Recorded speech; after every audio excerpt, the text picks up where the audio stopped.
নির্বাচনে আসলে বাকি ওনার জন্য দোয়া করবেন।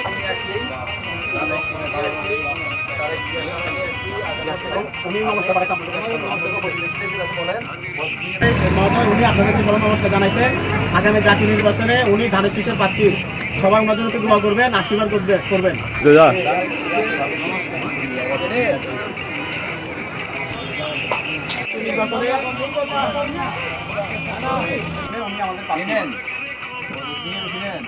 আগামী নির্বাচনে উনি ধানের শীষের প্রার্থী।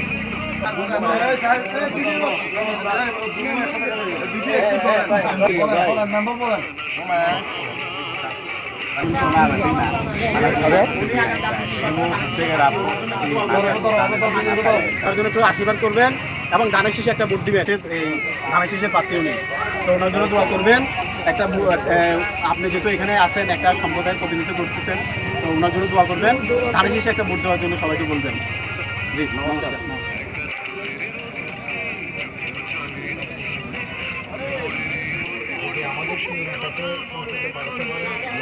ওয়াদুদ ভাই হচ্ছে উনি আগামী জাতীয় নির্বাচন ধানের শীষে প্রার্থী, ওনার জন্য দোয়া করবেন।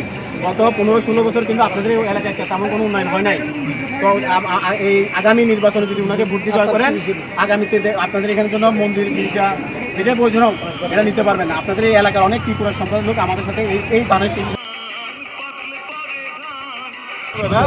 ভোট চাইবেন। ঠিক আছে, বেড়াবো আজকে আপনাদের এলাকায় বেড়াবো।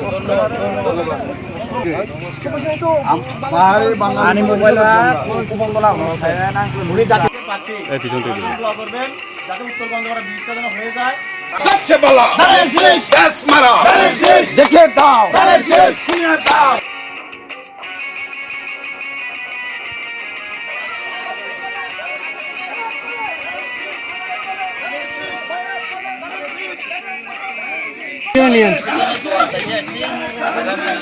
আপনারা ধানের শীষে একটা করে ভোট দিবেন।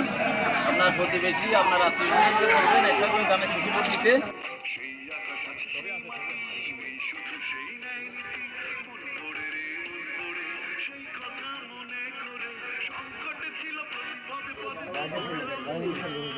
আমরা সালামটা পৌঁছাতে আসছি। আগামী জাতীয় নির্বাচনে উনি ধানের শীষের আসেন ভাই ধানের শীষে একটা একটা করে ভোট দিবেন, আর আপনার পুরো ফ্যামিলিকে বলবেন ধানের শীষে ভোট যাতে 30টা হয়ে যায়। আমরা ইনশাল্লাহ আমাদের কতদিন এমপি হলে আমরা এবং উনি আপনাদের সবাইকে সালাম জানাইছেন। বিশেষ করে উত্তর গন্ধবাসীর এই কষ্টটা একটা ব্রিজের জন্য, হ্যাঁ ব্রিজটার জন্য হয়ে যায়, এই জন্য সবাই একটু দোয়া করবেন। একটা ধানের শীষে ভোট দিবেন, ধানের শীষে প্রার্থী, হ্যাঁ উত্তরবঙ্গের ব্রিজটার জন্য হলেও যেন একটা করে আপনার সবাই ব্রিজের আশা হলো আমরা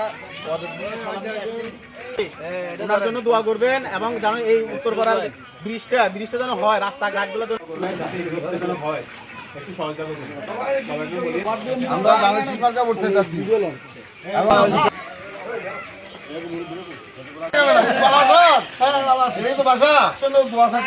দিতে উনি আগামী জাতীয় নির্বাচনে ধানের শীষের প্রার্থী এবং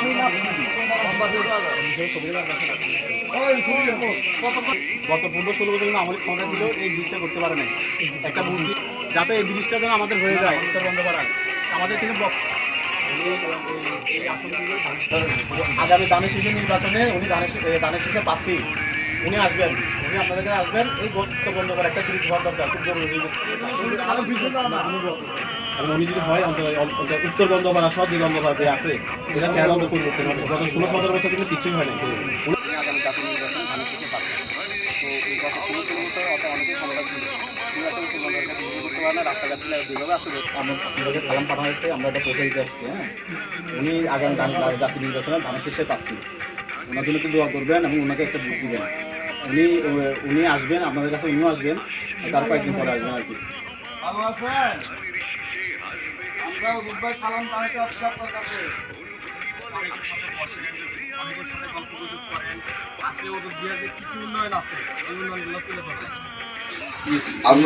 এই এলাকার উন্নয়নের সাথে এলাকায় গতবার যে ব্রিজ হয়েছে 2001 সালে ব্রিজ হওয়ার পর আর কোনো উন্নয়ন হয় না, হয়েছে নি?